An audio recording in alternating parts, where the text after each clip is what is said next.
Salve, meus queridos, como é que vocês estão? Tranquilidade? Paulão aqui falando, tudo bem com vocês? Simbora aí pra mais um vídeo.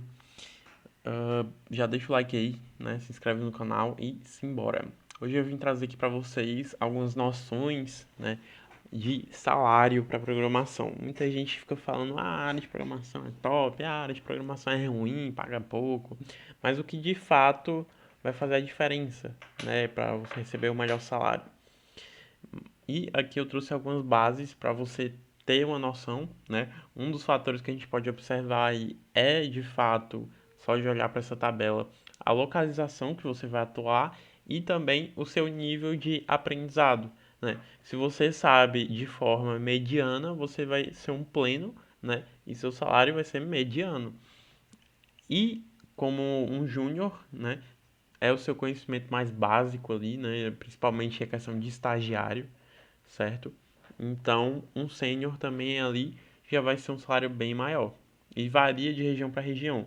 O custo de vida nessas regiões aí geralmente é proporcional ao salário. Mas eu quero que vocês entendam que não existe um teto para programador. Depende muito qual o tipo de ferramenta que ele está trabalhando, qual é o tipo de senioridade que ele precisa ter, o tipo de maturidade, certo? Porque um júnior geralmente é aquele cara que vai ficar resolvendo mais bugs simples, né? Porque, por exemplo, na empresa, em que eu tenho muito contato, é que se é algo diretamente com o cliente, que precisa ser alinhado com o cliente e também resolvido de forma um pouco mais imediata, geralmente você tem que ter a atuação ali de um pleno barra sênior, de preferência de um sênior, certo? E um pleno ali se for um cliente que não tem tanta moral ali com a empresa como cliente, né? Se for um cliente extremamente importante ali, que é um dos clientes que mais consomem, sabe, que está há muito tempo sendo cliente, geralmente é um sênior que vai entrar em contato. Então, se dá essa importância maior em dar um salário maior para o sênior, e também é ele que vai resolver coisas mais rápido, mais rapidamente. Então, assim, depende muito do seu nível de conhecimento, certo? E eu trouxe aqui para vocês estarem comentando aí, principalmente, vale a pena entrar para a área de programação? Você olhando isso aqui, você fala, putz, se o mínimo é isso, eu vou, velho. Então, assim, eu acho programação muito interessante, principalmente pela escala de evolução, né? Muitas áreas, por exemplo, medicina. Vamos comparar aqui, fazer uma comparação. Os programadores são médicos de sistemas, eles podem errar mil vezes, mas um, uma pessoa que é médica, ela não pode errar, né? Uma pessoa que é cirurgiã, ela não pode errar. Logo, quando você vê essa urgência, essa importância de não poder errar, o salário é lá em cima, certo? Além dela ter que cuidar de uma pessoa, já tem essa importância, ela não pode errar numa cirurgia com aquela pessoa que é fatal. Então, assim, um programador, ele pode errar? Depende de qual programa a gente está mexendo, qual é a situação. Então, assim, você acaba observando que as profissões mais bem pagas, elas são remuneradas pelo ponto, ó, ele pode errar nisso, sabe? Ele pode, de fato, qual a importância disso que ele está lidando.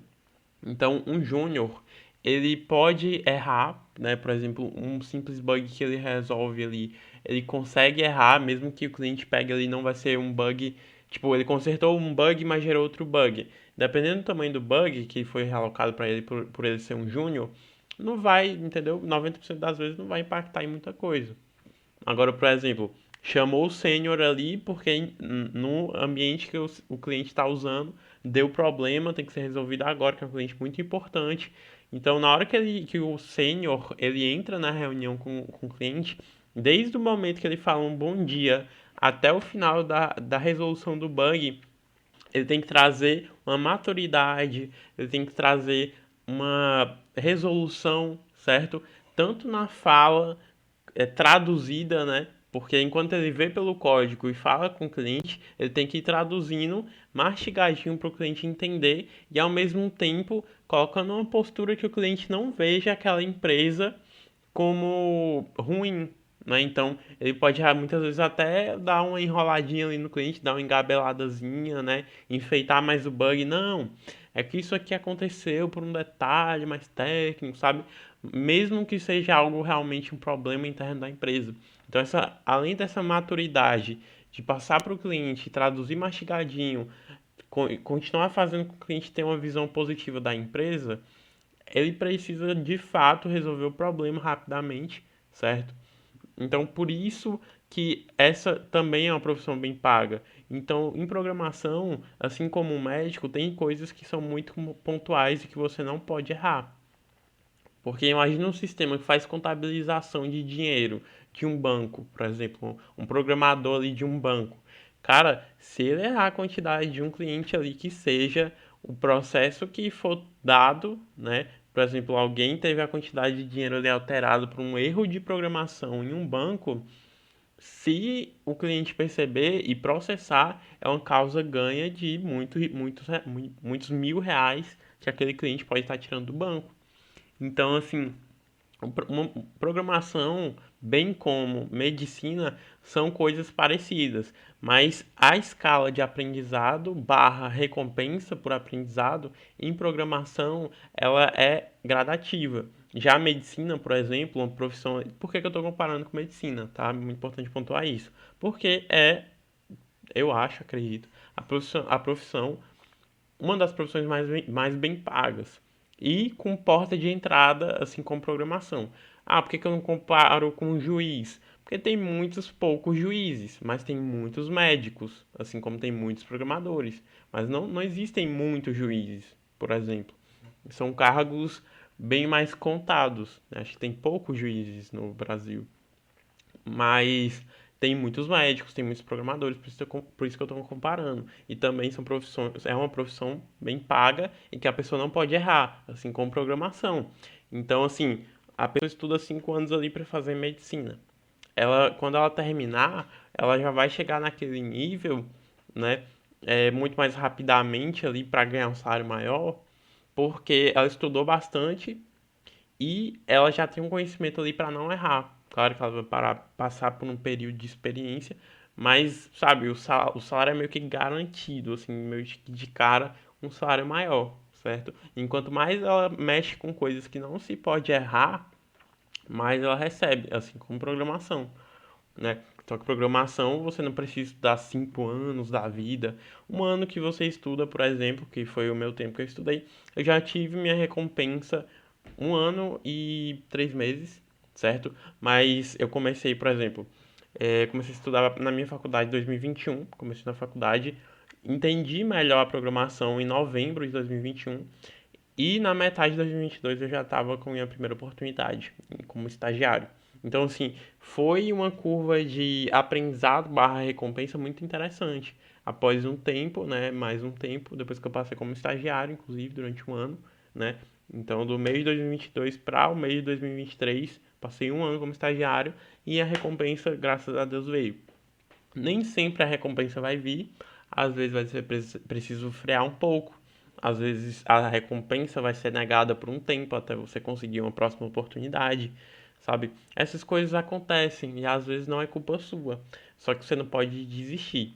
O que mais fere muito é você desistir, mas claro, depende muito qual é a sua posição de vida. Por exemplo, tem gente que não tem tempo para ficar esperando, né, uma transição de carreira.